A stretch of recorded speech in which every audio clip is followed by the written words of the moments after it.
Alhamdulillah, alhamdulillahi assalatu wassalamu ala rasulillah. Ashhadu an la ilaha illallah wahdahu la syarikalah wa ashhadu anna muhammadan abduhu wa rasuluhu la nabiyya wa la rasula ba'dah. Allahumma salli wa sallim wa barik ala sayyidina Muhammadin ibni Abdillah wa ala alihi wa ashabihi wa man tabi'ahum bi ihsanin ila yaumis sa'ah. Amma ba'du. Allahumma la sahla illa ma ja'altahu sahla wa anta taj'alul hazna idza syi'ta sahla. Allahumma inna nas'aluka hubbaka wa hubba man ahabbaka wa hubba amalin yuqarribuna ila hubbika bi rahmatika ya arhamar rahimin. Allahumma faqihna fid din wa 'allimna ta'wil. Subhanaka la ilma lana illa ma 'allamtana innaka antal alimul hakim. Shadaqallahul Azim. Mudah-mudahan pertemuan kita pada pagi hari ini seluruhnya disertai dengan rahmat, berkah serta ridho dari Allah Subhanahu wa taala, dan semoga langkah kita ke majelis ilmu menjadi sebab Allah memudahkan langkah kita menuju surganya Allah Firdausil A'la. Amin ya rabbal alamin. Ibu jamaah Masjid Nurul Qalbi yang dirahmati Allah, kesempatan yang berbahagia ini saya mengangkat tema tentang surga, neraka, dan iman kita. Karena salah satu sempurnanya iman itu dengan mempercayai atau mengimani sesuatu yang tidak tampak. Dan salah satu yang tidak tampak itu adalah surga dan neraka. Dalam bahasa Quran disebutkan alladzina yu'minuna bil ghaibi. Alladzina yu'minuna bil ghaibi. Orang-orang yang beriman atau orang-orang yang bertakwa itu dia beriman kepada yang gaib, yang tidak dilihatnya sekarang ini. Maka surga dan neraka itu bagian daripada syarat sempurnanya iman seseorang. Rukun iman ada 6 kan?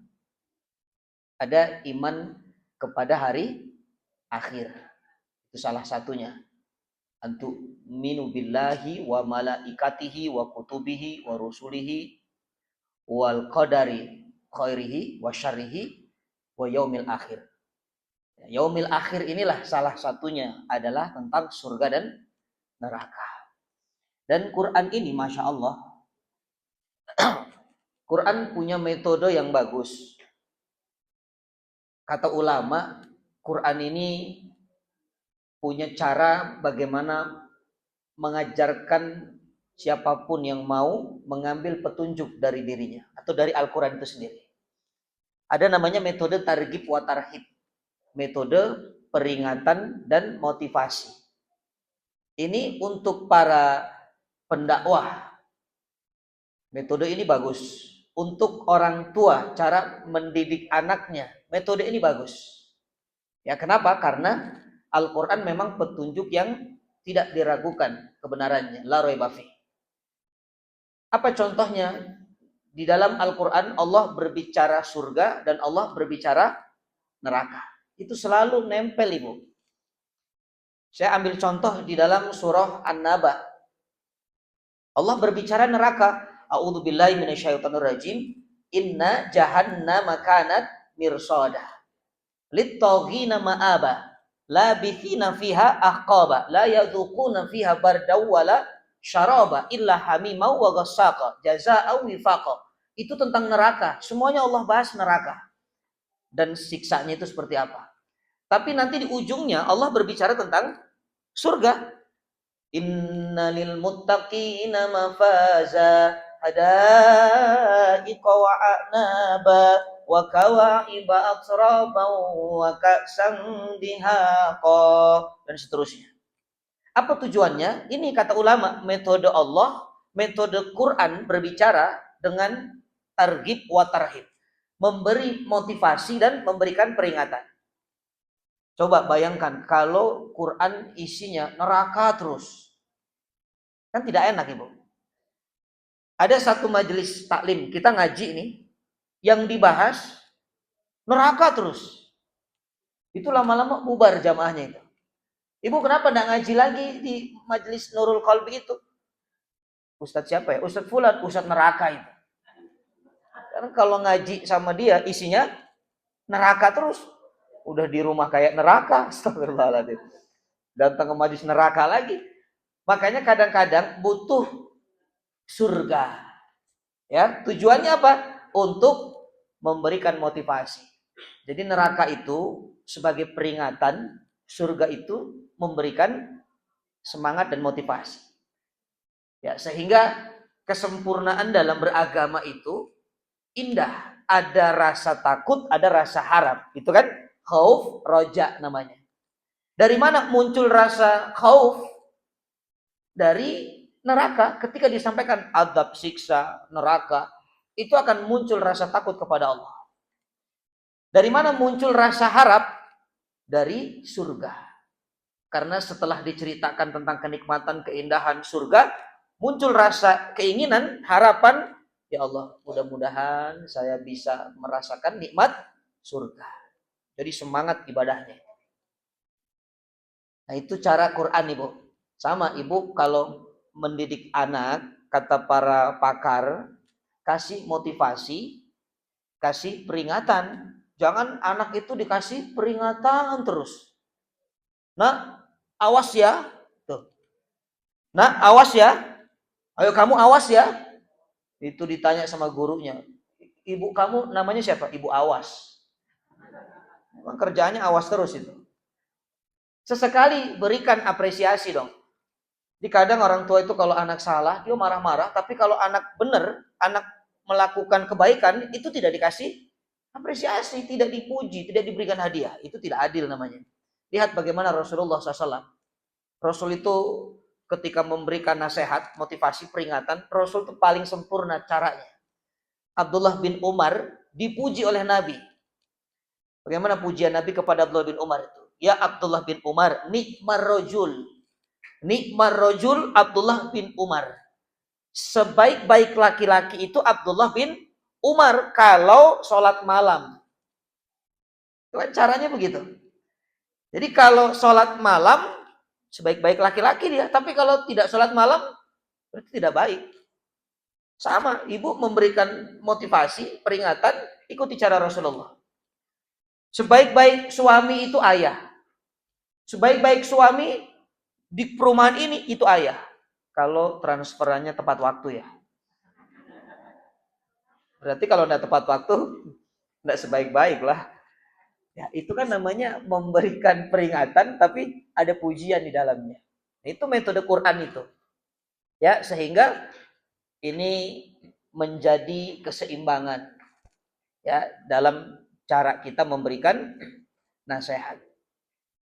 Baik Ibu yang dirahmati Allah, kita berangkat dari neraka dulu. Ya, nanti kita akan korelasikan hubungannya surga neraka dengan iman itu bagaimana. Kita berangkat dari neraka dulu. Ya, neraka itu disebut di dalam Al-Quran dengan kata-kata an-naru. Itu yang umum. Naru jahannam. Ya, neraka jahannam. An-naru. Artinya, an-naru artinya itu api. Ya, an-naru itu api. Pertanyaannya begini. Kenapa neraka itu Al-Quran menyebut dengan kata an-naru, api. Tidak ada kata-kata lain. Kenapa identiknya itu ya api, neraka, api. Karena siksa bagi orang-orang yang durhaka itu memang dibakar. Ya, jadi kalau dibakar ya pakainya api, tidak ada lagi. Tapi kalau kita melihat ayat lain, Ibu, yang dirahmati Allah, ternyata siksa neraka itu tidak cuma api. Di dalam surah Al-Waqiah ayat 42, kita menemukan satu ayat, A'udzubillahi minasyaitonirrajim, fi samumi wa hamim. Ibu hafal nih ayatnya, sering baca kan? Fi samumi wa hamim. Ada dua. Samum, hamim. Apa samum? Samum itu siksaan angin neraka yang sangat panas. Tapi ini hawa, angin. Kemudian hamim itu air panas, ya, mendidih. Ini adalah siksa neraka. Jadi ada api, ada hawa atau angin, ada air. Jadi ternyata tidak cuma api. Ya, samum, hamim. Tapi nama ini jangan dijadikan nama anak kembar, Ibu. Ya, mentang-mentang dari Quran ini. Bagus nih buat nama ya. Samum, hamim. Yang satu panas, yang satu mendidih. Subhanallah, berantem itu rumah ya. Nah, di ayat yang lain juga Allah menyampaikan tentang siksa neraka di surah An-Naba yang tadi kita baca. Inna jahannama kanat mirsada lit-taghina ma'aba labithina fiha aqaba la yadukuna fiha barda wala syaraba illa hamimau wa ghassaqa. Illa hamimau wa ghassaqa. Penghuni neraka itu dia tidak mendapatkan kesejukan kecuali hamim. Apa tadi hamim? Air mendidih, ya, air panas yang mendidih. Wa ghassaqa. Ghassaq itu artinya dingin tapi nanah. Ya, dingin tapi ini berupa nanah. Bahkan dikatakan oleh para ulama, ghassaq itu nanah yang baunya itu busuk. Jadi kalau satu tetes jatuh ke muka bumi, seluruh penduduk bumi ini akan mencium bau busuknya. Dan siapapun yang mencium bau busuknya akan mati seketika. Itu ghassaq namanya. Jadi kalau kita kumpulkan tadi ada berapa siksa neraka itu? 1, api, an-nar. Yang kedua, samum, hawa, panas. Yang ketiga, hamim, air mendidih. Yang keempat, ghassaq, dingin tapi nanah dan berbau busuk. Yang kelima, ada satu lagi, Al-Quran menyampaikan di dalam surah Al-Insan ayat 13. Muttaqi'ina fiha 'alal araiki la yarawna fiha syamsau wala zamharira. Penghuni surga, dia bersandar di atas dipan, Ibu. Ya, surah Al-Insan ayat 13 ini. Jadi penghuni surga itu duduk bersandar di atas dipan, lalu mereka tidak melihat matahari, tidak merasakan panasnya matahari, dan tidak pula merasakan dingin yang berlebihan. Zamhariro itu maknanya rasa dingin yang berlebihan, bahkan mematikan rasa dinginnya. Kalau ghassaqo minumannya. Kalau zamhariro itu hawa dingin. Kalau samum itu hawa panas. Bisa dibedakan ya. Ini semua adalah siksa neraka. Jadi ternyata tidak hanya api, tidak hanya dibakar, tapi ada minumannya, ada yang panas, ada yang dinginnya, ada juga angin, ya, ada yang panas, ada yang dinginnya. Tapi semuanya adalah mematikan, semuanya menghancurkan. Bahkan kalau nanahnya diminum, ususnya membeku, tapi seketika pecah.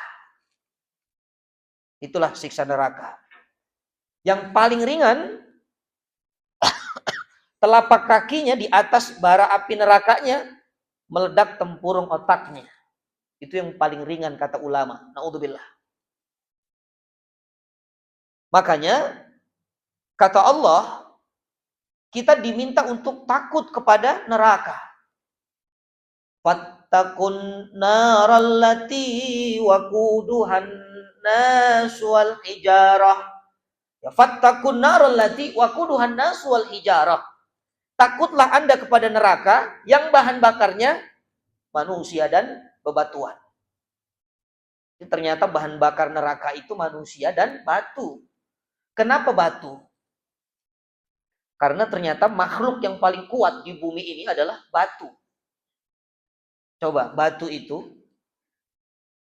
dipanaskan di atas suhu lebih dari 2500 itu tidak hancur, Ibu. Batu. Tapi kalau air itu 100 derajat menyerah dia. Ya kan, Ibu, kalau masak air itu 100 derajat, apa tuh namanya air? Apa? Ngantuk.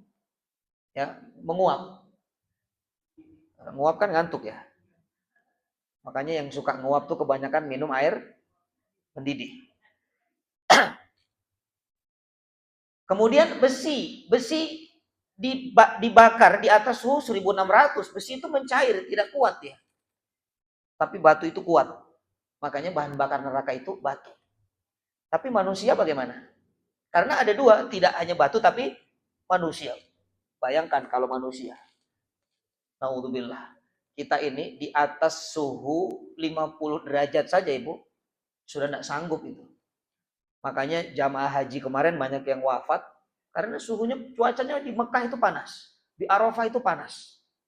Itu baru 50 derajat, bayangkan. Jadi jangan sampai kita menjadi salah satu dari bahan bakar neraka ini. Ya naudzubillah. Fattaqun narul lati waquduhan nas wal hijarah. Maka takutlah kepada neraka.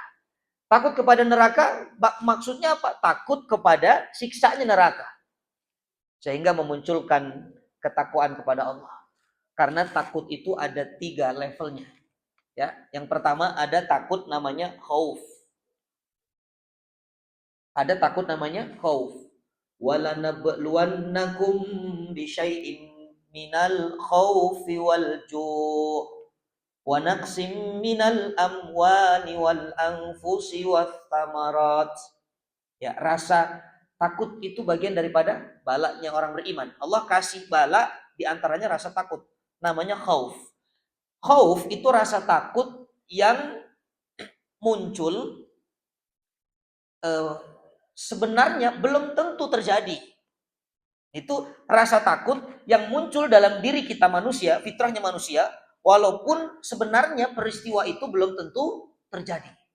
Ada orang takut menikah, ada nggak? Takut nikah dia, sampai sekarang nggak nikah-nikah. Padahal belum tentu yang ditakutkan itu kejadian. Alasannya kenapa takut nikah? Orang nikah tuh nggak enak. Nanti ada KDRT lah, nanti harus ini, harus itu. Padahal tidak semua pernikahan harus ada KDRT. Yang sudah menikah takut punya anak. Dia katakan anak bikin repot lah. Makanya dia punya program child free. Itu kan sesuatu yang ditakuti tapi sebenarnya belum tentu terjadi. Ada orang jalan di kegelapan, takut dirampok, takut dibegal. Nah, itu namanya khauf. Itu namanya khauf. Makanya orang-orang yang istiqomah, nggak ada tuh rasa takut ini, Ibu. Innalladzina qalu rabbunallah tsumma istaqamu tatanazzalu alaihimul malaikatu alla takhafu wa la tahzanu. Orang kalau punya iman, tawakalnya kepada Allah, dia tidak takut dengan sesuatu yang belum tentu kejadiannya. Apa yang ditakutkan? Semua itu sudah berada di dalam skenario takdir Allah Subhanahu wa taala. Itu namanya khauf. Atau ibu takut binatang buas.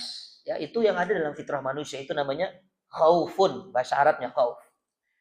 Yang kedua ada takut namanya khasyah. Khasyatun, khasyah. Khasyah ini rasa takut yang muncul karena dia sudah tahu ilmunya. Dia sudah ngaji. Ya, di dalam kajiannya diceritakan bahwa neraka itu siksaannya panas, dingin tapi mematikan, menghancurkan.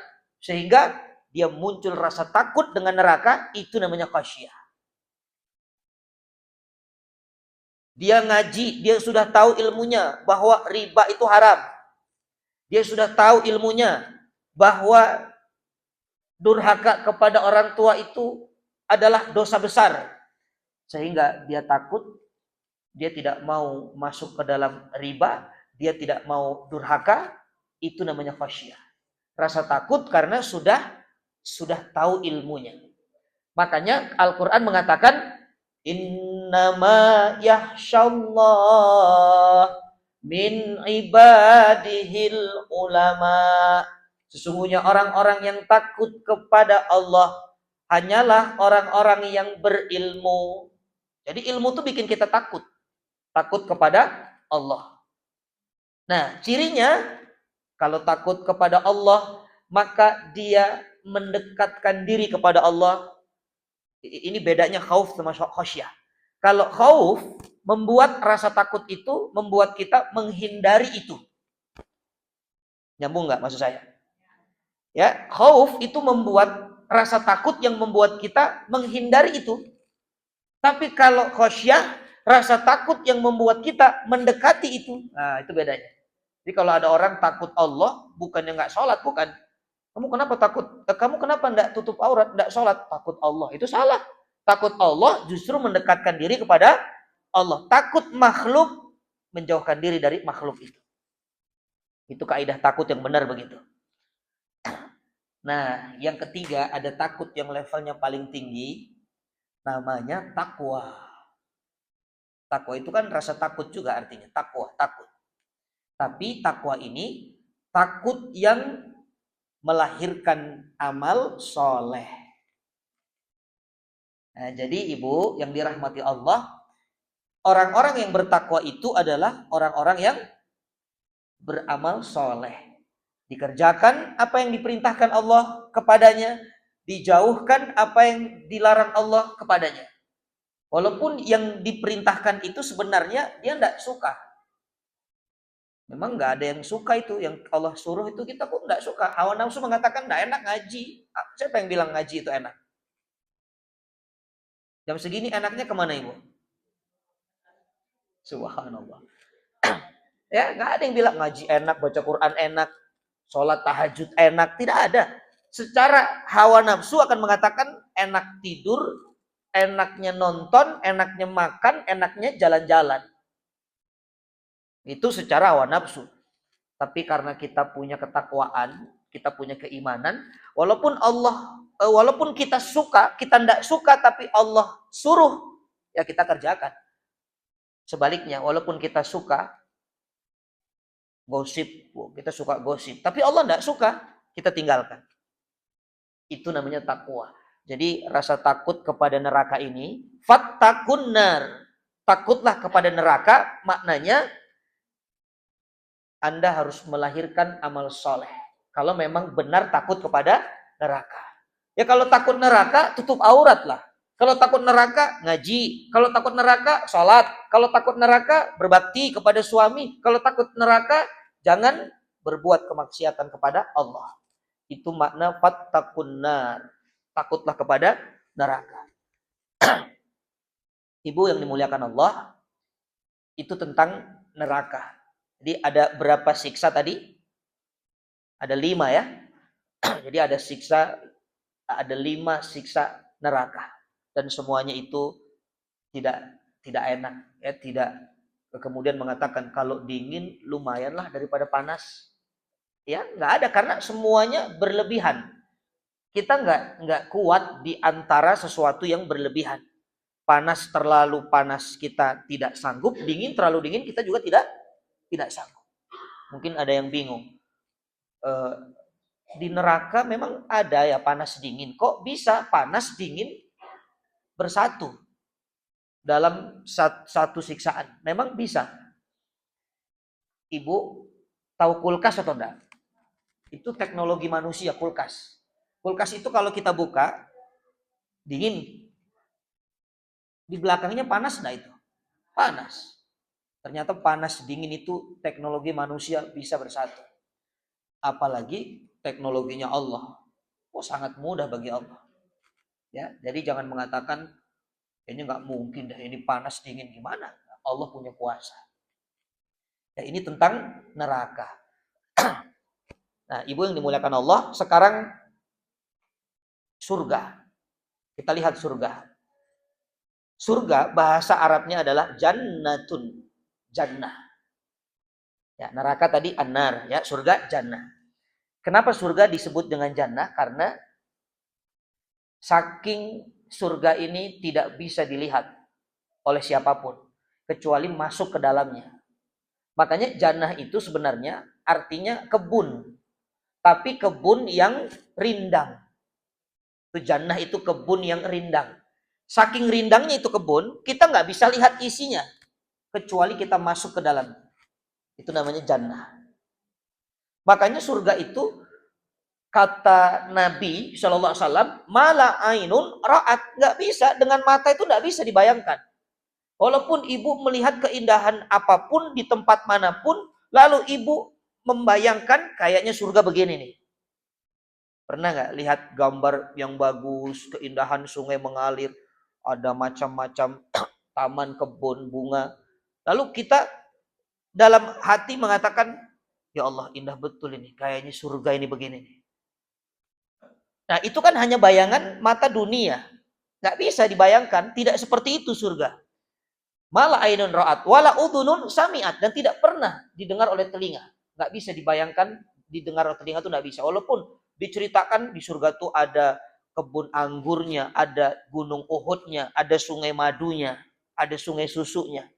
Ya kan, kita sering dengar tuh kan, tapi nggak nyambung. Kita pikirkan, oh begitu, nggak bisa.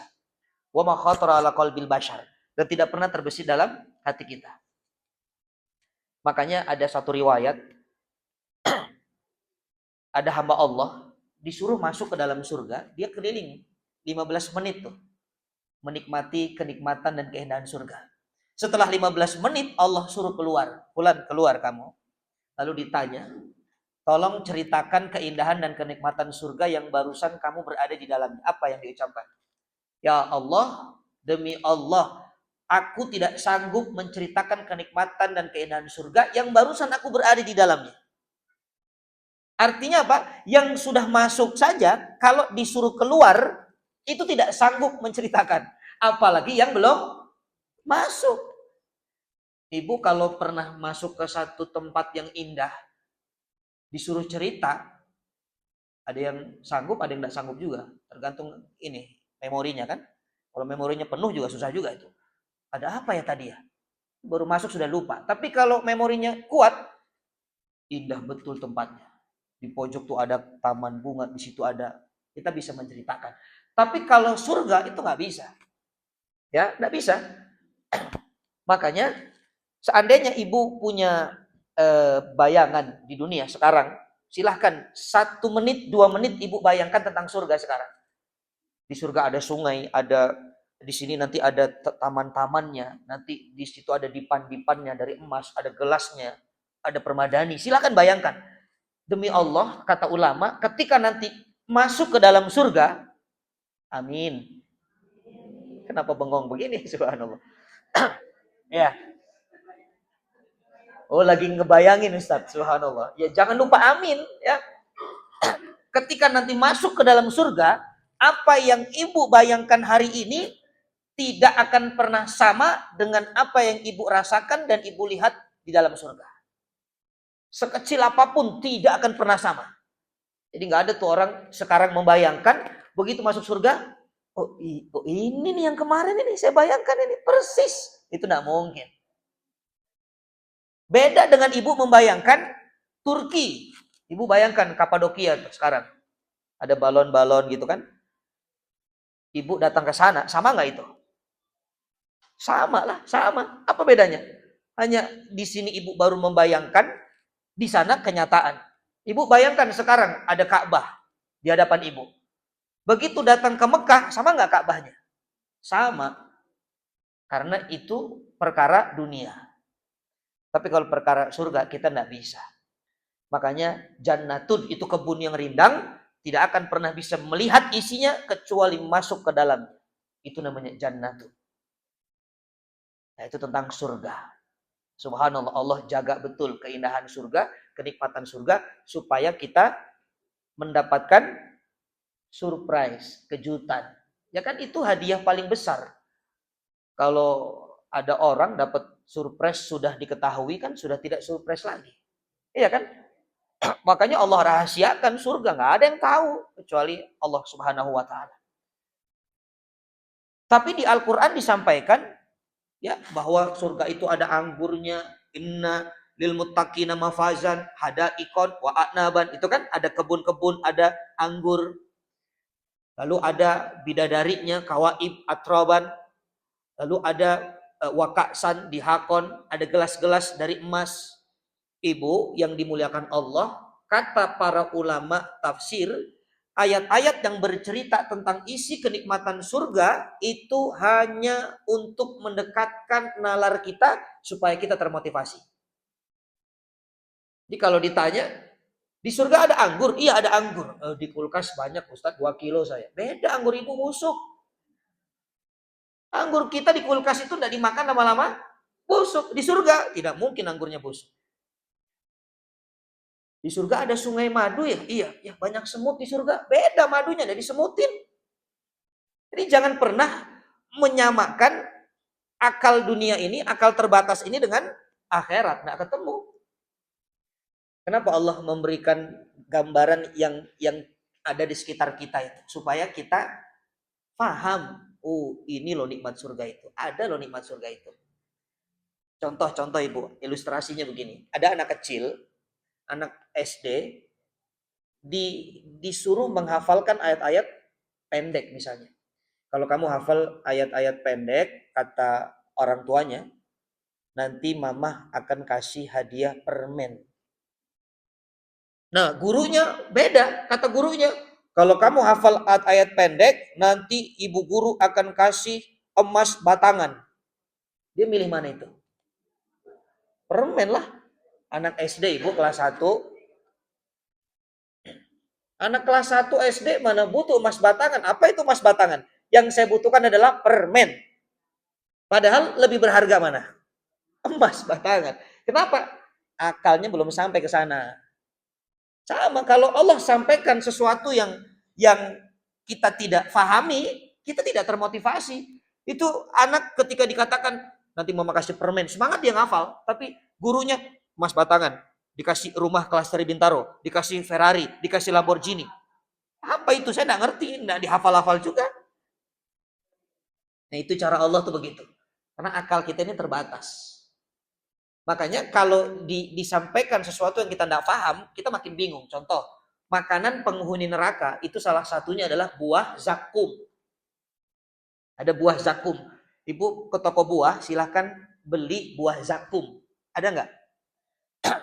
Saya kira nggak ada yang paham itu. Tukang buah kelas hebat pun, ya, saya beli buah zakum itu nggak ada yang tahu. Ternyata dijelaskan buah zakum itu karuusi syayatin. Buah zakum itu seperti kepalanya setan. Tuh, bingung nggak? Makin bingung, kepala setan bagaimana? Kita nggak pernah lihat. Yang saya tahu, kepala orang yang kelakuannya kayak setan. Itu ada. Nah, itu contohnya begitu. Jadi, sebenarnya Allah hanya ingin memberikan kabar kenikmatan surga itu dengan sesuatu yang ada di sekitar kita supaya kita termotivasi. Ya, emas. Kita kan kenal emas. Oh, berarti berharga itu. Anggur itu kan buah yang istimewa. Ya, bahkan buah-buahnya para pembesar itu di zaman dulu itu anggur. Kemudian ada bidadari. Memang itu yang dicari-cari, bidadari. Lalu para ibu ini ya perhiasan-perhiasan. Nah, sehingga muncullah rasa harap. Ya Rob, saya benar-benar ingin merasakan kenikmatan surga. Itu tentang surga. Jadi neraka, surga, dan iman kita. Sekarang apa hubungannya dengan iman kita? Ibu yang dimuliakan Allah, sekarang kira-kira kalau ibu mendapatkan pertanyaan, apakah surga neraka itu sudah ada? Gimana jawabnya Ibu? Sekarang surga neraka sudah ada belum? Sementara kiamat belum terjadi. Nah, ini iman. Ya, ini babnya iman. Tadi babnya surga neraka. Sekarang babnya iman. Orang yang beriman harus meyakini bahwa surga neraka sudah ada. Jangan ragu kita kalau ditanya, surga neraka sudah ada belum? Udah belum ya? Nah, harus yakin. Iman kita mengatakan, iman kita diajarkan bahwa surga dan neraka itu sudah ada. Hanya memang kita butuh keterangan, butuh penjelasan. Di mana surga neraka itu? Karena kita belum melihatnya, belum merasakannya, tapi sudah Allah ciptakan. Maka disampaikan di dalam beberapa keterangan, ya, di antaranya ada di dalam surah Ghafir ayat 46. Ya, Ibu catat silahkan. Ini nanti kalau ditanya sudah yakin nih, imannya sudah semakin yakin karena sudah ada keterangan, sudah ada dalil dari Al-Qur'anul Karim. Surga neraka sudah ada. Ya, surah Ghafir ayat 46. A'udzubillahi minasyaitonirrajim. An-naru yu'raduna 'alaiha guduwa wa asyiyah. Ya, an-naru. Apa an-naru tadi? Neraka. Yu'raduna, diperlihatkan. 'Alaiha, kepada mereka, guduwa wa asyiyan, setiap pagi dan petang. Neraka diperlihatkan kepada mereka setiap pagi dan petang. Ibu yang dimuliakan Allah, memahami ayat Al-Qur'anul Karim itu harus dengan ilmunya. Nama ilmunya ilmu tafsir. Memahami bacaan panjang pendeknya, makharijul hurufnya itu dengan ilmunya, namanya ilmu tahsin atau tajwid. Tapi tafsirnya atau dikatakan maknanya itu dengan ilmu tafsir. Dan banyak ya ulama-ulama tafsir itu. Kalau ibu nanti belajar tafsir pasti ada perbedaan pendapat, itu pasti. Karena tafsir itu kan ijtihadnya para ulama. Ya, yang paling hebat mufassirin itu pada zaman Rasulullah SAW, para sahabat Nabi.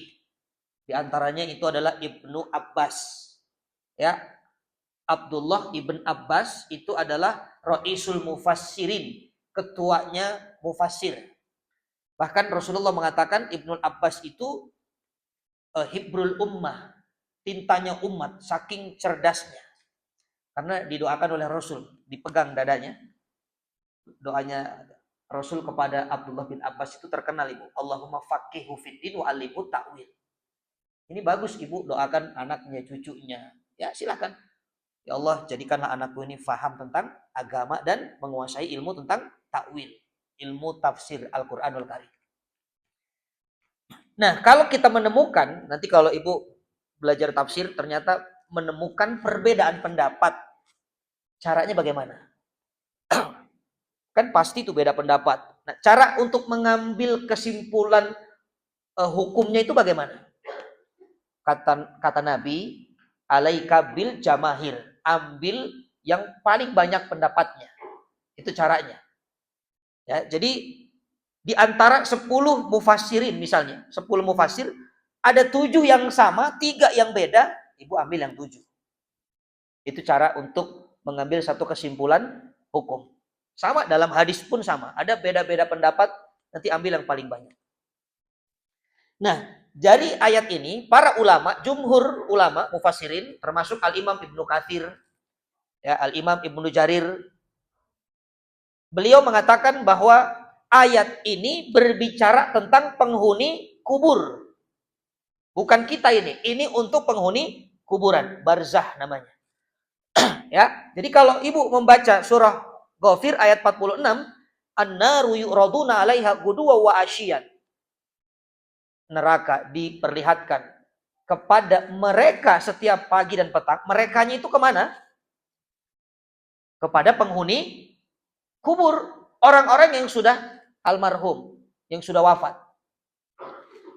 Nah, ternyata Ibu yang dirahmati Allah, penghuni kuburan itu, naudzubillah, kalau dia durhaka, kalau dia ini kafir, kalau dia munafik, maka setiap pagi dan petangnya Allah tampakkan neraka di kuburannya. Ini kata Quran, bukan kata saya. Quran, setiap pagi dan petang, ya, tampak neraka itu. Bahkan dikuatkan dalam hadis Nabi, hadisnya sahih. Saya bacakan, anna Rasulullah sallallahu alaihi wasallam qala. Rasulullah SAW bersabda, inna ahadakum, sesungguhnya ya kalian, idza mata uridu alaihi maq'aduhu, apabila kalian mati, kata Nabi, uridu alaihi maq'aduhu, ditampakkan tempat tinggalnya. Jadi kalau orang sudah wafat, dikuburkan di tempat, ditampakkan tempat tinggalnya. Bil godati wal asyi, setiap pagi dan petang. In kana min ahlil jannah, fa min ahlil jannah. Kalau dia ahli surga, maka setiap pagi dan petang ditampakkan surganya di kuburannya. Wa in kana min ahlin nar, fa min ahlin nar. Tapi kalau dia penghuni neraka, maka ditampakkan nerakanya setiap pagi dan petang. Lalu kata Rasul menutup hadis ini, hadza maq'aduka hatta yab'atsakallah yaumil qiyamah. Inilah tempatmu nanti sampai dibangkitkannya oleh Allah nanti di hari kiamat. Jadi kalau ada yang wafat 10 tahun ke belakang, Ibu, bayangkan 20 tahun ke belakang. Kalau dia kafir, dia munafik, naudzubillah, dia durhaka kepada Allah, maka setiap pagi dan petang selama 20 tahun ke belakang itu sampai hari ini, setiap pagi dan petang Allah tunjukkan neraka di kuburan.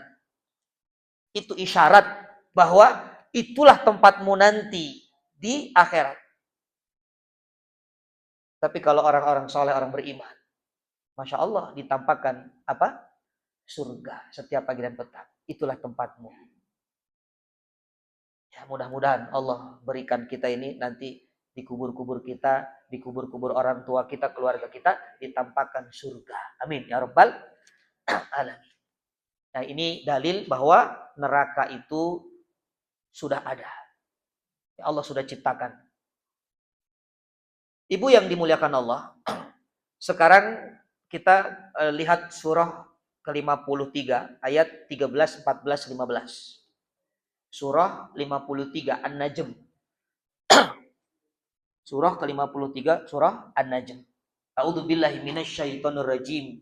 Walaqad ra'ahu nazlatal ukhra inda sidratil muntaha indaha jannatul ma'wa. Ya, surah An-Najm ayat 13, 14, 15. Ayat ini berbicara tentang pertemuan Rasulullah SAW dengan malaikat Jibril dalam wujud aslinya. Walaqad ra'ahu nazlatal ukhra.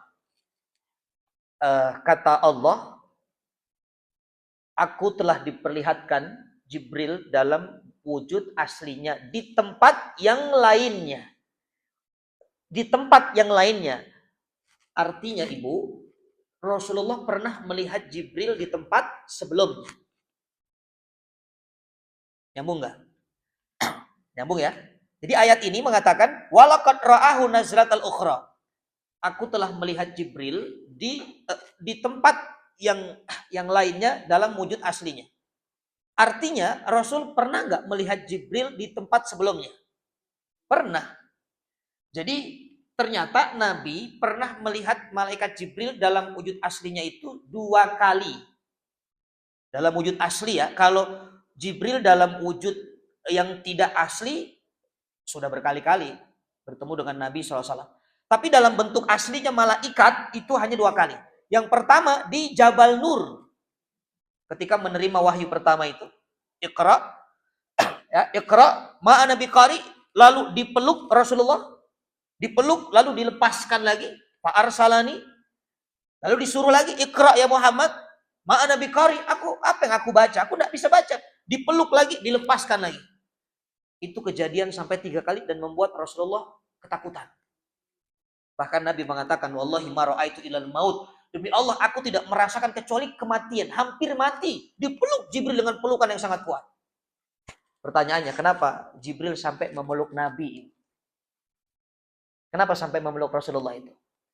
Kata para ulama sirah, Jibril ingin memberikan pelajaran bahwa ini bukan mimpi.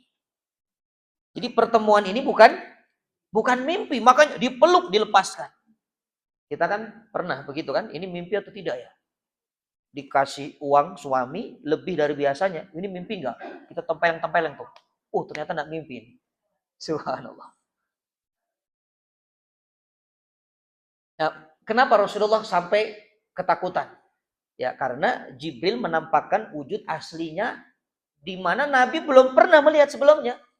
Makanya Nabi lari sampai ke rumahnya, dipeluk oleh istrinya, diselimuti, dasiruni, zammiluni, dathiruni. Karena Nabi belum pernah melihat dalam wujud asli. Itu yang pertama di Jabal Nur. Nabi mengatakan, wallahi ra'aitu Jibril, aku melihat Jibril lahu mi'ah wa situna janah. Aku melihat Jibril punya 600 sayap. Ibu tahu sayap Jibril itu satu saja dikepakkan itu menutupi ufuk timur sampai ke barat. Bagaimana kalau 600 sayap itu? Dan ini hanya kepada Nabi. Jadi kalau malaikat bertemu wujud asli itu hanya untuk Nabi. Untuk para Nabi. Nabi Musa, Nabi Isa, Rasulullah SAW. Untuk manusia seperti kita, itu nggak mungkin, Ibu. Jadi untuk kita, manusia, mungkin nggak ketemu malaikat. Mungkin, tapi malaikat akan berbentuk wujudnya menjadi manusia. Nggak mungkin wujud aslinya. Makanya ada sahabat Nabi, namanya Dihyah Al-Kalabi. Ini orangnya paling ganteng di antara para sahabat. Dihyah Al-Kalabi. Jibril paling suka menyerupai Dihyah Al-Kalabi. Itu Jibril kalau merubah wujudnya menjadi manusia seperti Dihyah Al-Kalabi. Karena ciri malaikat itu kalau ingin menyerupai manusia, bertemu dengan kita manusia, ciri malaikat itu pasti akan merubah wujudnya menjadi laki-laki yang ganteng. Itu ciri pertama, Ibu. Jadi Ibu nanti kalau ketemu orang, ganteng betul ini orang. Nah itu jangan-jangan bisa jadi malaikat. Tapi kalau ada orang udah jelek, bau, ngaku malaikat, itu bohong. Ya, jadi malaikat tidak mau menyerupai manusia yang jelek. Dipilih yang ganteng, yang cakep. Makanya Nabi Yusuf ketika masuk ke wanita-wanita Mesir saat itu, apa komentar wanita Mesir itu? Hadza malakun karim. Ini bukan orang, ini mau malaikat ini. Saking gantengnya Yusuf alaihissalam. Subhanallah. Yang kedua, cirinya kalau ini ibu ingin tahu ini malaikat atau manusia, kasih makan, kasih minum. Kalau dia tidak makan, dia tidak minum, mungkin dia puasa sunnah. Makanya jangan siang-siang. Jangan siang-siang. Ini harus malam. Kalau siang kita tidak tahu, ini jangan-jangan puasa. Ya, yang ketiga cirinya, suruh menikah. Ya, tawarkan menikah. Kalau dia mau, berarti bukan malaikat, karena malaikat tidak nikah. Ya, ibu tawarkan, misalnya ada yang single misalnya. Wahai laki-laki, kamu tidak makan, kamu tidak minum, kamu juga ganteng. Mari kita menikah. Nah, kalau dia mau, oh, bukan malaikat itu berarti. Ya itu duda ganteng itu namanya, duren gitu ya, duda keren mungkin. Ya, jadi itu indikator malaikat ketika ingin menyerupai manusia. Dia pilih yang paling tampan, dia tidak makan, tidak minum, dia tidak juga menikah. Nah, dan dia tidak tidur juga, yang nggak tidur. Pokoknya ibu tunggu sampai pagi, kalau dia tidur bukan malaikat ini. Ya, karena malaikat itu ibadah, ya ibadah terus, nggak ada tuh tidurnya. Makan tidak, tidur tidak. Nah, itu adalah malaikat. Ya, tapi saya tidak menemukan dalil malaikat itu menyerupai binatang. Ini nggak ada nih. Jadi kalau ada binatang, dia katakan ini jelmaan malaikat, itu mustahil. Kenapa? Karena binatang itu biasanya itu adalah serupaan daripada setan. Ya, setan dan malaikat itu makhluk yang berbeda, tidak mungkin. Makanya kata Nabi, hati-hati ya dengan ular.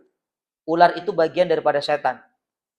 Itu kata Rasulullah SAW. Jadi kalau 3 hari ibu menemukan ular, 3 hari tidak berubah, 3 hari tidak menghilang, itu ular sebenarnya. Tapi kalau sebelum 3 hari dia sudah berubah atau dia menghilang, hati-hati itu, jangan-jangan itu bukan ular. Makanya kalau ketemu ular, ibu suruh tunggu 3 hari. Tunggu ya. Nah, ini bagi orang-orang yang pecinta reptil ya, suka pelihara ular itu. Coba dicek. Ini ular berubah nggak 3 hari atau ada aneh nggak? Kalau ada aneh-aneh, jangan-jangan itu setan. Karena ketika iblis menggoda Adam masuk ke dalam surga melalui ular. Ya, jadi setan dan ular itu memang sudah bestie lah. Iya. Makanya kalau ada ular kan kita disunahkan apa? Bunuh saja sudah. Karena itu membahayakan. Ya, ada ular tuh ya dibunuh, enggak apa-apa. Salah satu binatang yang boleh dibunuh adalah diantaranya ular. Nah, kemudian anjing, kata Nabi, anjing hitam. Hati-hati dengan anjing hitam, itu bagian daripada setan. Ini yang punya, sebenarnya dalam Islam tidak hanya anjing hitam. Anjing apapun kita tidak boleh bersentuhan karena air liurnya najis yang berat, mughalladah. Ya, anjing apapun tidak boleh. Kan sekarang lagi tren tuh pelihara anjing gitu kan. Walaupun anjingnya dirawat, walaupun anjingnya dikasih makanan yang bersih dari pet shop, ya tetap saja hukumnya tidak berubah. Ya, jangan diakal-akali, Ibu, hukum Islam. Misalnya babi haram, sudah jelas babi haram. Ada yang komentar protes, itu kan babi liar. Kalau babi dimandiin, dikeramasin, dikasih vaksin, ya enggak haram lah. Al-Qur'annya mengatakan lahmal khinzir umum, nggak peduli mau dia divaksin, mau dia apa, haram tetap haram. Ya hati-hati tuh, kadang kita diakal-akali itu sama pemikiran liberal. Ya, jadi kita harus lebih percaya kepada Al-Qur'anul Karim. Al-Quran mengatakan haram ya haram, tidak mungkin hukum itu berubah kecuali darurat. Nah, kalau darurat boleh. Itu kan ayatnya begitu, surah Al-Maidah tuh ayat ketiga itu. Boleh.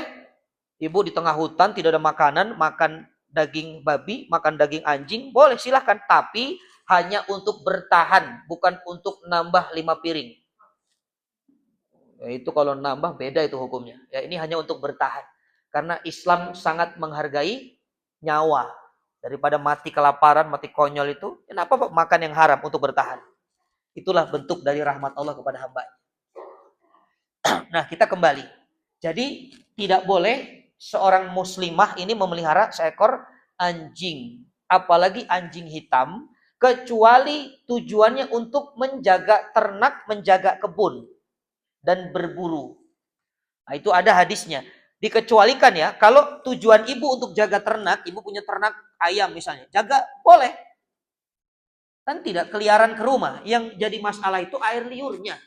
Ya, kalau ke rumah sudah pasti kemana-mana air liurnya. Dan kita sholat diragukan keabsahannya. Untuk jaga kebun, boleh silahkan. Untuk berburu, boleh silahkan. Terus kalau berburu, ini ada pertanyaan. Kalau berburu, itu anjing menangkap buruan, apakah hasil dari buruannya halal? Itu pertanyaan tuh.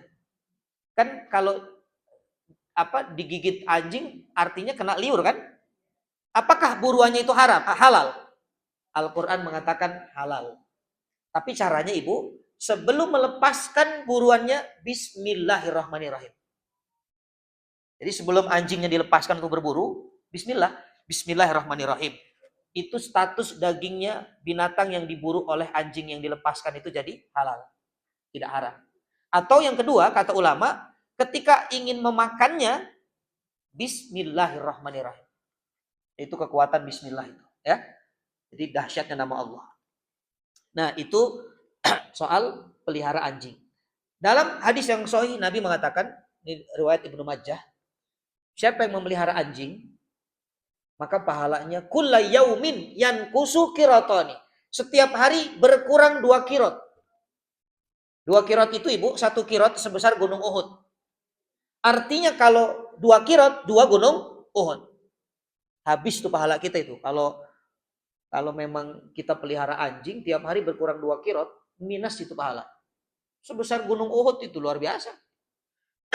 Ya, makanya enggak usahlah pelihara seekor anjing kalau memang tidak punya kepentingan. Ya, untuk sekedar ikut-ikutan tren-tren itu enggak usah ya. Supaya ada yang menemani lari sore, lari pagi gitu kadang-kadang kan. Anjingnya suruh nemenin lari, mending ditemenin suami lah. Temenin seekor anjing, subhanallah. Ya, jadi yang boleh melihara anjing tadi, satu untuk jaga kebun, jaga ternak, dan berburu. Untuk jaga suami, boleh nggak? Wah, boleh lah ibu. Ya, untuk jaga suami, emang suaminya kemana? Subhanallah. Nah, itu adalah tentang binatang. Jadi malaikat itu tidak mungkin merubah wujudnya jadi binatang. Yang merubah wujud menjadi binatang itu adalah syaitan. Ya, syaitan, termasuk cicak. Cicak itu media tukang sihir. Makanya membunuh cicak itu berpahala. Dianjurkan tuh kalau cicak bunuh. 1 kali pukul itu pahalanya 100. 2 kali berarti 50. Karena susah bunuh cicak, Ibu. Kenapa hadisnya sampai dikatakan dijelaskan itu kalau 1 kali pukul bagus tuh, bisa mati karena susah. Saya beberapa kali itu 2 kali enggak mati juga dia. Kuat itu, paling putus itu ekornya, subhanallah. Ya. Nah, Ibu yang dimuliakan Allah, itu ayat ke-13. Walaqad ra'ahu nazlatal ukhra. Rasulullah diperlihatkan malaikat Jibril di tempat yang lainnya. Di mana? Inda Sidratil Muntaha. Di Sidratul Muntaha. Disinilah Nabi melihat kedua kali. Yang pertama di Jabal Nur, yang kedua di Sidratul Muntaha. Apa Sidratul Muntaha? Sidr. Sidr itu pohon bidara. Pohon bidara. Tahu pohon bidara, Ibu? Tapi ini pohon bidara yang ada di langit ke-7 ya, bukan di Bintaro. Beda. Pohon bidara yang ada di langit ke-7, daunnya sebanyak makhluk Allah yang ada di muka bumi. Jadi kalau nanti daunnya itu layu, kering, lalu jatuh, meninggallah orang itu. Jadi daunnya di sana itu kalau ada orang meninggal, berarti memang daunnya dia sudah lepas.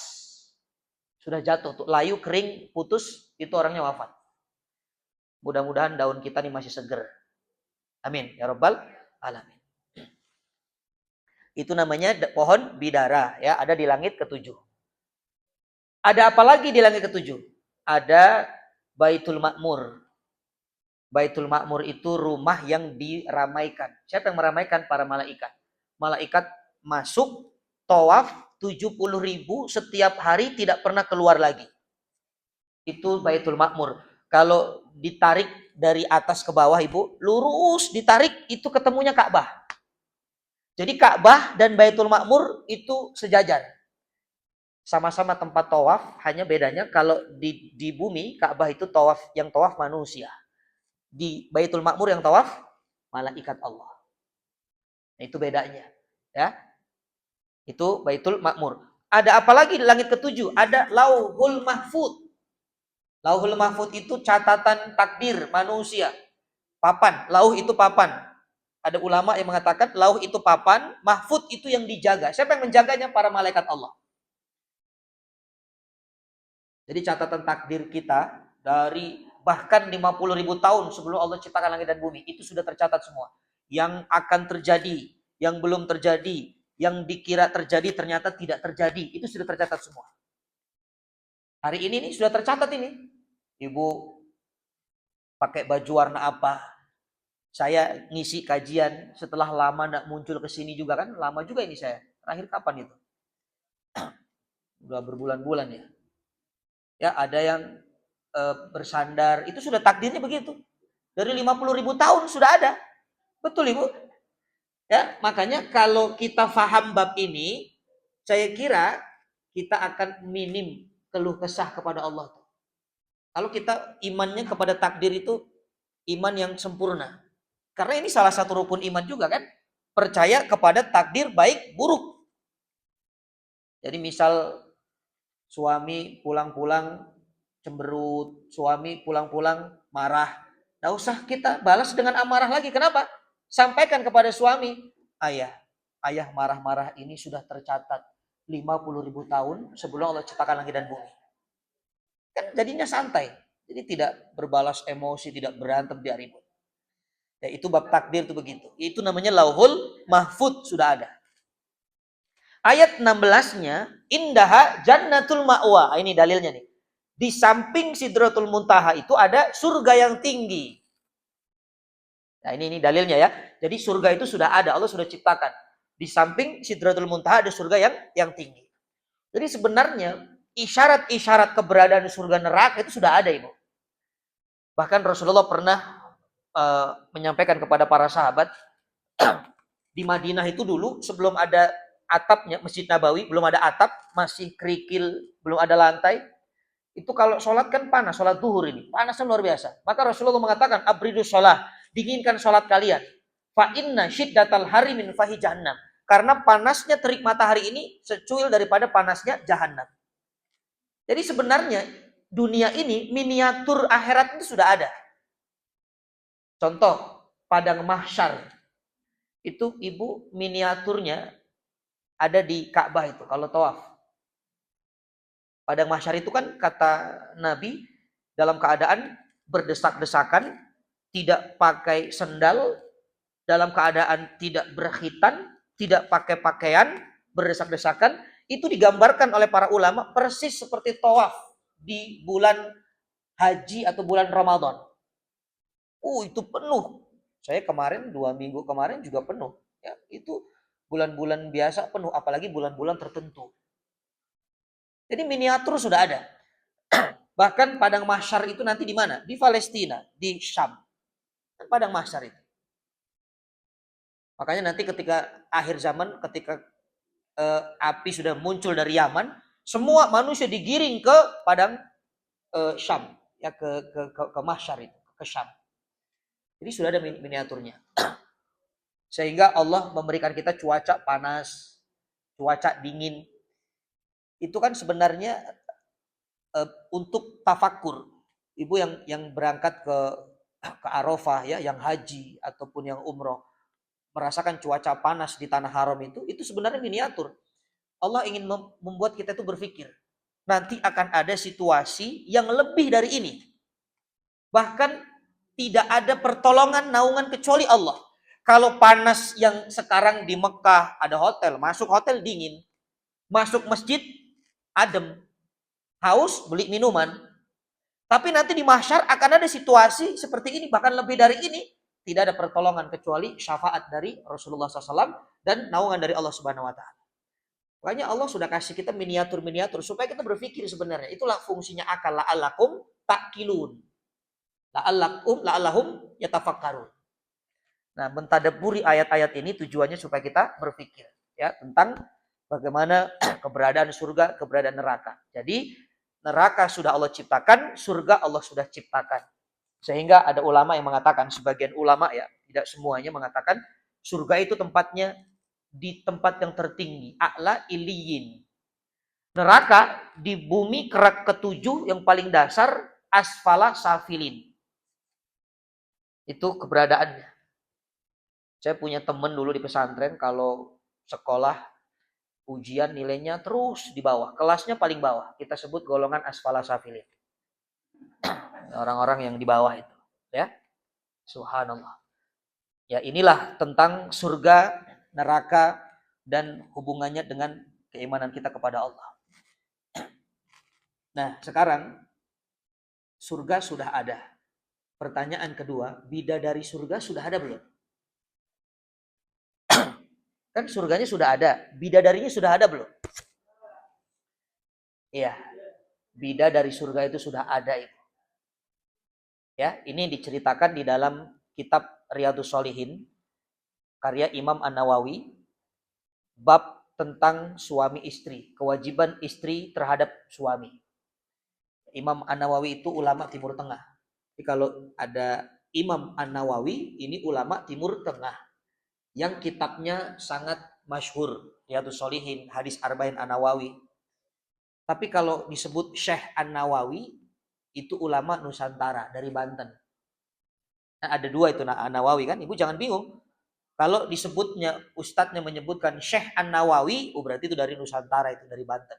Tapi kalau disebut Imam An-Nawawi, berarti dari Timur Tengah.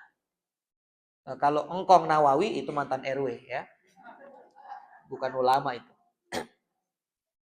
Apa kata Imam An-Nawawi rahimahullah taala di dalam hadis riwayat Tirmidzi dan Ibnu Majah, la tu'dhim ra'atun zaujaha fid dunya illa qalat zaujatuhu minal huril ini la tu'dhihi qatalakillahi fa inna ma huwa indaki dakhilun yushiku ayyufariqaka ilaina. Ini bagi para istri, pesan dari bidadari untuk para istri. Apa kata bidadari surga itu? Janganlah engkau sakiti suamimu di dunia. Ini bukan kata saya, pesan bidadari saya sampaikan kepada Ratu Bidadari, ya. Jadi ini pesan dari bidadari untuk Ratu Bidadari. Kata bidadari surga, janganlah engkau sakiti suamimu di dunia. Karena nanti Allah murka sama kamu. Dan sesungguhnya suamimu yang sekarang itu cuma tamu. Sebentar lagi ia akan berpisah dan kembali kepada kami. Itu kata bidadari surga itu. Jadi suami-suami ibu itu ternyata hanya tamu dan nanti akan kembali kepada bidadari. Makanya ibu jangan sampai suami ibu direbut bidadari surga. Caranya gimana? Jadilah istri yang solehah. Karena istri yang solehah akan menjadi ratunya bidadari surga. Jadi nggak diambil tuh nanti tuh. Jadi jangan mengatakan, Ustadz bidadari kok pelakor? Bukan pelakor ibu. Ini memang dalilnya begini. Ya, ini ancaman hanya untuk wanita yang durhaka kepada suami. Kalau ibu-ibu nih yang sudah ngaji, saya kira tidak termasuk ini. Tapi kalau ada istri yang berani sama suaminya, yang suka bentak-bentak suaminya, padahal suaminya baik. Ya, ini beda babnya kalau suaminya suami yang jahat ya. Suami yang nggak pernah nafkahi, suami yang suka mukulin istrinya, naudzubillah. Ini adalah untuk suami yang, ini suami sudah lurus loh nih suami. Ya, udah bener ini suami. Tapi istrinya kadang-kadang kurang syukur ya, istrinya kadang-kadang masih banyak nuntutnya, padahal suami sudah benar. Maka kata bidadari surga, jangan kamu sakiti suamimu. Baik perkataan, baik perbuatanmu, jangan menyakiti suamimu. Karena suamimu cuma tamu, nanti akan kembali kepada kami. Ya, maka ibu setelah tahu dalil ini, ibu harus punya kekuatan yang super lagi. Jangan sampai suamiku direbut bidadari. Biar aku yang jadi ratunya nanti. Subhanallah. Nah, ini tentang bidadari surga itu sudah ada sekarang. Ya, ibu yang dimuliakan Allah, sekarang ihtitamnya adalah saya akan sampaikan tentang perubahan fisik penghuni surga dan neraka.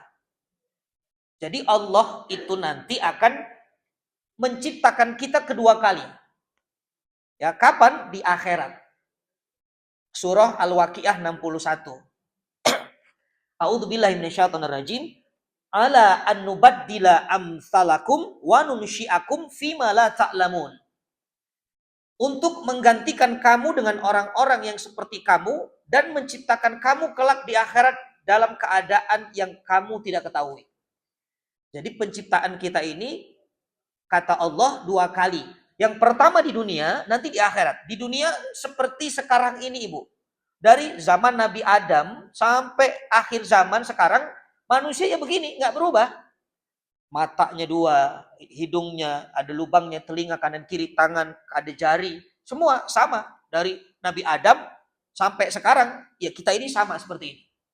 Tapi nanti ketika sudah di alam akhirat, Allah akan merubah itu dalam keadaan yang kita tidak tahu. Tapi ada beberapa keterangan dijelaskan. Perubahan fisik ibu. Tapi sebelumnya saya sampaikan begini. Jangan memahami urusan akhirat dengan akal dunia. Ya, balik lagi nih. Jangan memahami urusan dunia dengan urusan akhirat dengan akal dunia. Contohnya kuburan. Kuburan itu sempit atau luas? Secara mata zahir ini kuburan 1 kali 2 meter. Ya memang seperti itu.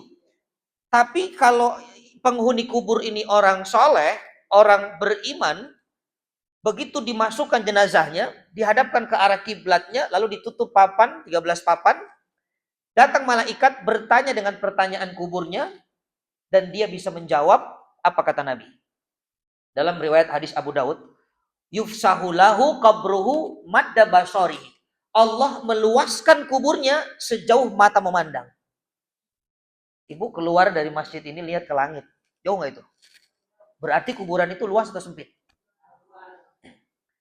Makanya nggak ketemu. Secara akal dunia sempit. Tapi ternyata dengan keimanan kuburan itu luas. Jadi kita harus belajar melihat sesuatu dengan kacamata basiroh. Jangan kacamata basor. Orang-orang beriman tuh kalau melihat dengan kacamata basor saja, itu nggak termotivasi, itu terbatas pandangannya. Contoh ada ulama ibu ditanya oleh orang Nasrani, diuji. Kata orang Nasrani ini, ya Tuan Guru, bima ta'budullah fa innaka lam tarah. Bagaimana kamu menyembah Tuhanmu sementara kamu tidak melihatnya? Itu kan pertanyaan dahsyat itu. Bagaimana kamu menyembah Tuhanmu sementara kamu tidak melihatnya? Apa jawaban guru ini? Dia katakan, laulam arahu ma abadtuhu. Fulan, kalau aku tidak melihat Tuhanku, tidak mungkinlah aku sembah. Makin hebat jawabannya kan? Kalau aku tidak melihat Tuhanku, tidak mungkin aku menyembahnya. Justru aku sembah karena aku melihatnya. Makin bingung ini Nasrani. Bagaimana melihatnya? Apa jawaban guru ini? Inni la arahu bil aini walakinna arahu binuril iman. Aku tidak melihat dengan mata ini, tapi aku melihat dengan kacamata cahaya iman. Kalau sudah melihat dengan iman, ini masjid bukan bangunan, bukan. Kalau dengan kacamata ini bangunan, ada AC, ada meja, ada karpet. Kalau dengan iman, ini taman surga. Kalau ibu ditanya dari rumah, ibu mau kemana? Mau ke taman surga. Karena kacamatanya sudah basiroh namanya. Ibu ke Raudhah di Madinah, tahu Raudhah? Kenapa semua orang berebut ke sana? Padahal cuman bangunan kecil, ibu. Lebih luas mana sama ini Raudhah? Ya, hampir sama lah ya. Padahal cuman karpet sama, karpet hijau, ada tiangnya, ada AC-nya, ada lampunya. Tapi kenapa berebut ke sana? Semua jamaah kalau tidak ke Raudhah tuh kayaknya nggak afdol gitu ibadah umrahnya. Rasa-rasanya begitu. Padahal nggak apa-apa juga, ya. Karena melihatnya bukan dengan kacamata ini, bukan dengan ini.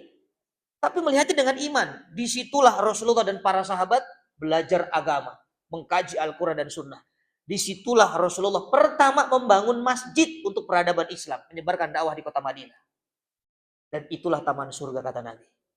Makanya Rasulullah mengatakan, idza marartum bi raudhatin min riyadil jinani fartau. Kalau Anda berjalan ketemu taman surga, mampir kata Nabi. Allah sebentar, mampir saja, enggak usah lama-lama. Kalau lama itu nginep ibu. Ya. Kata para sahabat, apa itu raudhah ya Rasul? Apakah hanya di Madinah? Bukan, kata Nabi. Majalisud dzikir, semua tempat di mana di situ ada orang duduk, di situ mengingat Allah, itulah raudhah. Jadi ini taman surga dengan kacamata iman. Itu kuburan itu luas dengan kacamata iman. Kuburan itu sempit dengan kacamata ini, dan bisa lebih sempit lagi dengan kacamata iman. Kalau yang menghuninya adalah orang-orang yang durhaka kepada Allah. Bahkan dihancurkan tulang rusuknya itu, dihimpit lagi nih. Nah, maka ini kaidah supaya ketika kita mendengarkan satu kaidah bahwa nanti Allah akan rubah fisik kita di akhirat itu tidak sama dengan dunia, kita tidak membandingkannya dengan akal dunia kita. Ya, ada beberapa contoh saya sampaikan. Kata Nabi SAW, dirsul kafir au nabul kafir mitlu uhudin wa giladu jildihi maisaratun salat. Gigi gerahamnya orang kafir di neraka sebesar gunung Uhud. Gigi geraham. Gigi kita kan kecil. Tapi nanti ada orang-orang penghuni neraka, giginya sebesar gunung Uhud. Ibu kebayang kalau giginya sebesar gunung Uhud, 1.600 kaki, 9 kilometer, itu badannya sebesar apa? Ya, kenapa Allah perbesar? Supaya merasakan sakitnya azab. Karena makin besar badan kita, makin banyak merasakan sakitnya. Ya, dikatakan giginya sebesar gunung Uhud. Kemudian perjalanannya, ya, ma baina mankibail kafir finnari maisaratun thalathati ayyamin liraqibil masri. Jarak antara dua ujung pundak dari sini ke sini, Bu, orang kafir itu nanti di neraka jahanam sejauh 3 hari perjalanan menggunakan kuda tercepat. Itu dari pundak sini ke sini 3 hari, Bu. Subhanallah. Itu kuda paling cepat itu. Berapa besar itu badan? Ini hadis riwayat Bukhari dan Muslim. Nah, itu penghuni neraka. Di antara bocoran dari Nabi yang disampaikan bahwa Allah akan merubah. Wa nubaddila amsalukum wa nusyiakum fima la ta'lamun. Itu baru gigi gerahamnya. Disebutkan pundaknya, gigi gerahamnya. Bentuknya seperti apa? Wallahu a'lam. Kita tidak tahu.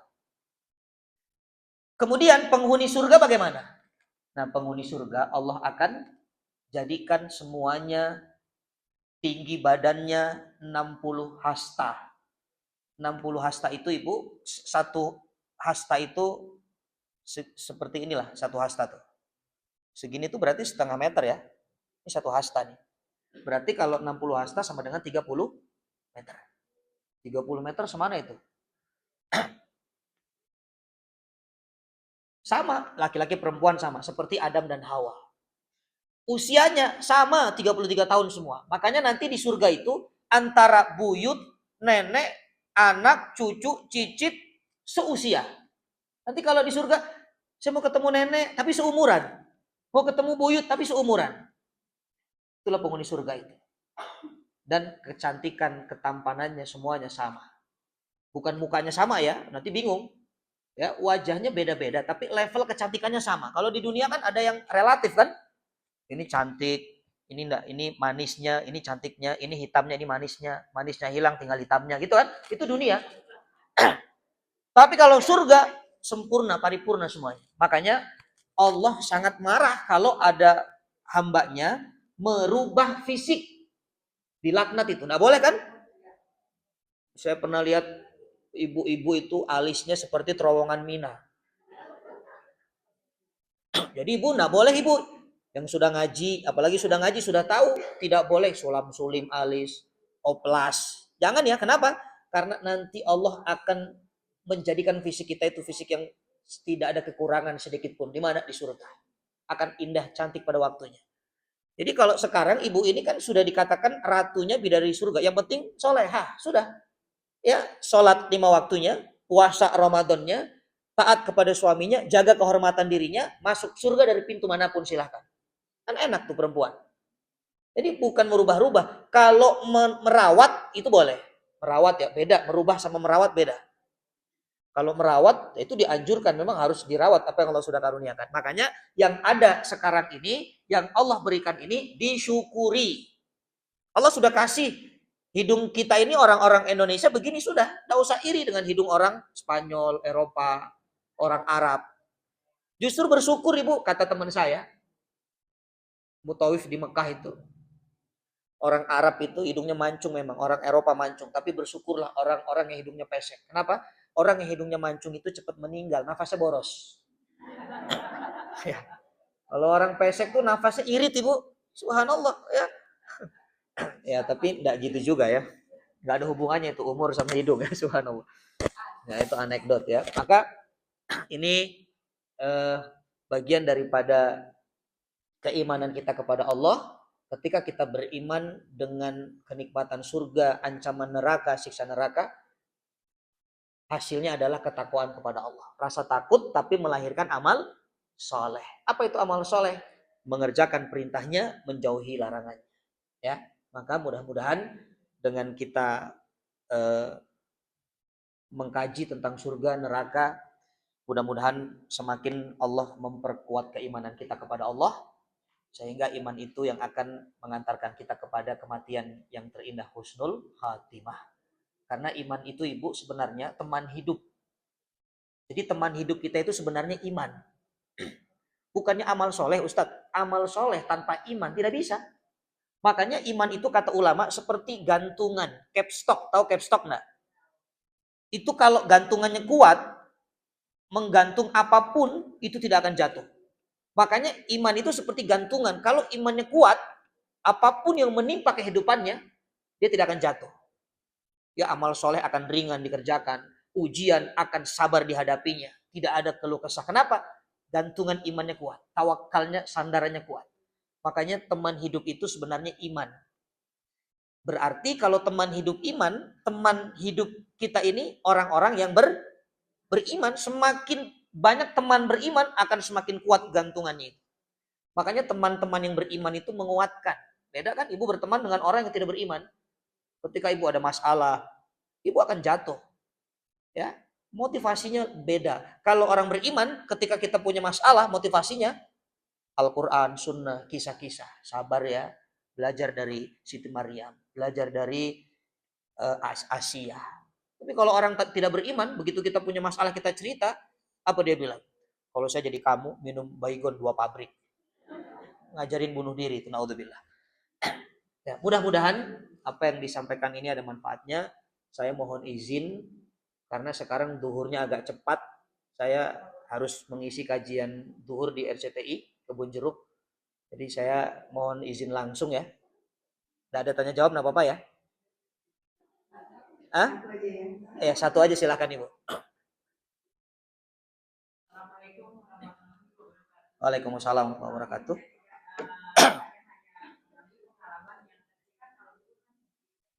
Yang dialami oleh mungkin Ustaz tidak tahu almarhum ya. Itu waktu ahli bagian dari kubur itu ada buah posifon itu kan orangnya tinggi besar. Dia tadi itu kayaknya tak kuat kan, tapi pas dimasukin. Iya. Karena dari apa amalnya. Iya, jadi kalau hal-hal yang gaib seperti itu memang kita kembalikan kepada iman.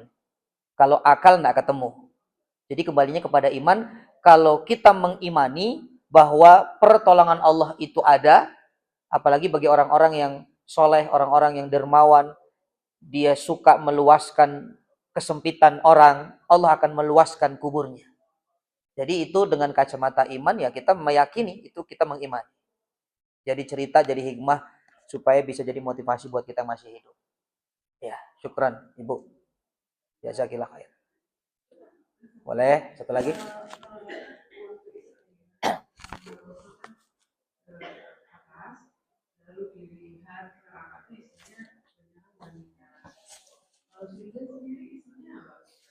Ya. Ketika Isra wal Mi'raj, Rasulullah SAW diperjalankan oleh Allah melihat surga, melihat neraka. Di neraka dilihatnya para wanita yang paling banyak. Di surga yang paling banyak adalah orang miskin. Jadi penghuni surga itu memang dari kalangan orang-orang miskin. Yang pertama kali masuk surga itu nanti perempuan. Ya, tapi dari kalangan miskin. Ya. Kenapa? Karena miskin hisapnya cepat. Apa yang dihisap? Yang bikin lama itu kan karena hisapnya banyak. Makanya Rasulullah itu Ibu nggak mau kaya. Rasul itu kan ditawari oleh Jibril. Ya Muhammad, kalau kamu mau, ini Jabal Ubais yang ada di Mekah, aku jadikan emas. Kata Allah tuh, ditawarkan.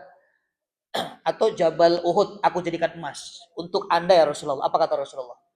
Ya Rob, aku tidak mau menjadi nabi dan raja, aku hanya mau menjadi nabi dan hamba. Itu Rasulullah. Makanya nanti ketika dibangkitkan di padang mahsyar, manusia itu kan dikelompok-kelompokkan. Ashabul maimanah, ashabul masy'amah. Itu kan? Maimanah golongan kanan, masy'amah golongan kiri. Golongan kanan itu nanti ada kelompok-kelompok lagi, ada kelompok para syuhada, ada kelompok para fuqaha, ada kelompok para ulama, ada kelompok masakin. Masakin itu orang-orang miskin yang menjadi imamnya, pemimpinnya adalah Rasulullah sallallahu alaihi wasallam. Makanya Rasul itu dengan orang miskin tuh sangat mencintai Ibu. Rasulullah punya satu bangunan di Madinah namanya Ahlu Sufah. Ahlu Sufah itu hanya kanopi begitu dibuat oleh Rasul untuk tidur berteduh orang-orang miskin di kota Madinah saat itu. Disebutnya Ahlu Sufah. Jadi kalau kita ingin berada di barisan orang-orang miskin, nggak usah harus miskin. Tapi cintailah orang-orang miskin. Karena kata Nabi, antam ma'aman ahbabta. Kamu akan dikumpulkan bersama dengan siapa yang kamu cintai. Ya, jadi pemandangan surga itu Rasulullah melihat banyaknya orang-orang miskin. Itu Ibu. Syukran. Allah barik fiik.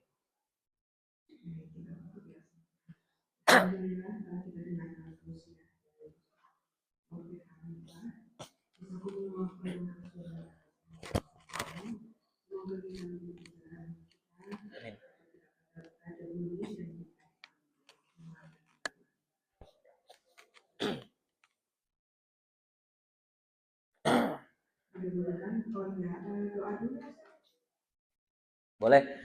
Nanti kalau ada yang masih menyimpan pertanyaan, insya Allah jika ada kesempatan di pertemuan yang lain. Berarti saya harus diundang lagi nih ya. Biar nanti yang masih punya pertanyaan terjawab. Baik, sama-sama kita sempurnakan pertemuan kita dengan bermohon kepada Allah. Mudah-mudahan Allah ridho dengan majelis kita pada pagi hari ini. Mengantarkan kepada keimanan, ketakwaan kepada Allah Subhanahu wa taala, dan Allah kumpulkan kita di surganya Allah seperti Allah kumpulkan kita di masjid ini. Amin ya rabbal alamin. Astaghfirullahaladzim, astaghfirullahaladzim, astaghfirullahaladzim. Na'udzu billahi minasyaitonir rajim. Bismillahirrahmanirrahim. Alhamdulillahi rabbil alamin hamdan syakirin hamdan na'imin hamdan yuafi ni'amahu yukafi mazidah. Ya Rabbana lakal hamdu wa lakal syukru wa lakal ridha kama yanbaghi li jalali wajhikal karimi wa atimi sultani. Allahumma salli ala sayyidina Muhammadin wa ala ali sayyidina Muhammad. Allahumma ighfir lana dhunubana wa dhunuba walidina warhamna warhamhum kama rabbawna shighara. Allahumma arinal haqqa haqqa warzuqna ittiba'ah wa arinal batila batila warzuqna ijtinabah. Rabbana hab lana min azwajina wa dhurriyyatina qurrata a'yun waj'alna lil muttaqina imama. Allahumma ij'al akhira kalamina fid dunya inda intihai ajalina. La ilaha illallah Muhammadur Rasulullah. Rabbana atina min ladunka rahmatan wa hayyi lana min amrina rasyada. Rabbana atina fid dunya hasanah wa fil akhirati hasanah wa qina adzabannar wa adkhilnal jannata ma'al abrar ya aziz ya ghaffar ya rabbal alamin. Bifatika subhana rabbika rabbil izzati amma yasifun wa salamun alal mursalin walhamdulillahi rabbil alamin.